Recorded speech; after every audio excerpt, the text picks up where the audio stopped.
Cynthia is a psychologist who is interested in whether or not watching a specific television show will help preschoolers learn to count. Since the show in question has several instances of counting, she believes that it will help the preschoolers learn their numbers.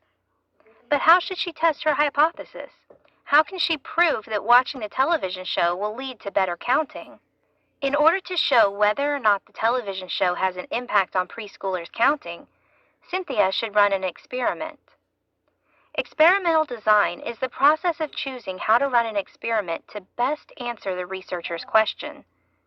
For example, Cynthia is interested in whether or not watching the television show will lead to better counting by preschoolers. This is her experimental question, and she has to choose how best to run her experiment to answer that question. On a practical level, the center of experimental design is usually how to use and measure participants. Should Cynthia show the television show to all her subjects?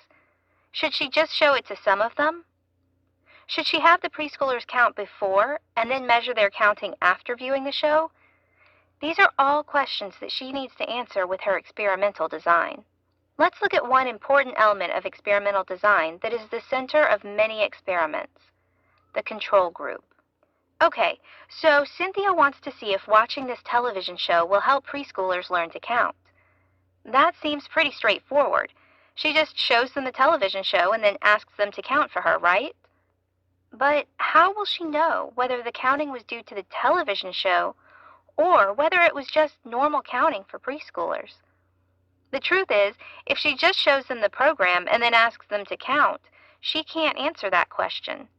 If the average preschooler can count to 7 after watching the show, that might be because the show taught them that, but it might be because they already knew how to count to 7. So how does Cynthia figure out how much impact the television show has had? She'll want to form a control group, or a group of subjects that did not get the treatment. In the case of Cynthia's experiment, the treatment is watching the television show in question. But for other experiments, a treatment might be a teaching method or a drug or some other thing that the researcher is studying. What Cynthia will do is divide her participants into 2 groups. In her experimental group, or group of subjects that do get the treatment, the preschoolers will watch the television show and then count for her. In the control group, Cynthia will just ask the preschoolers to count for her without watching the television show. After both groups have counted for her, Cynthia will compare the 2 groups and see which group, on average, could count higher. If there's no difference in the groups, then the television show makes no difference on counting abilities. But if the participants in the experimental group are able to count higher than those in the control group, Cynthia knows that there's a good chance that watching the television show will make preschoolers better counters. This is a basic control group experimental group design and research. There are 2 groups. One gets the treatment and the other doesn't, and then the researcher compares the results to see if the treatment worked. Why is a control group important? As we saw before, without a control group, Cynthia will not know how much of the subject's counting is due to the television show and how much is due to the fact that most preschoolers know how to count. A control group is called that because it helps an experimenter control for, or eliminate the effects of, variables other than the one that the researcher is studying.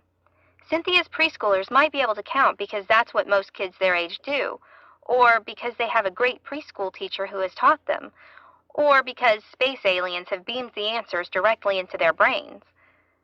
Any of those are variables other than the television show that might impact how well a preschooler can count. But Cynthia doesn't want to know about those variables. She only wants to know how much watching the television show impacts preschoolers' ability to count.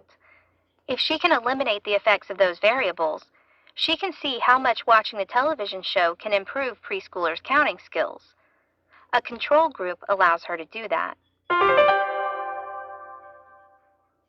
Experimental design involves choosing how best to answer a research question. One way to design an experiment is by using a control group, or group of subjects that do not get the treatment being studied in the study.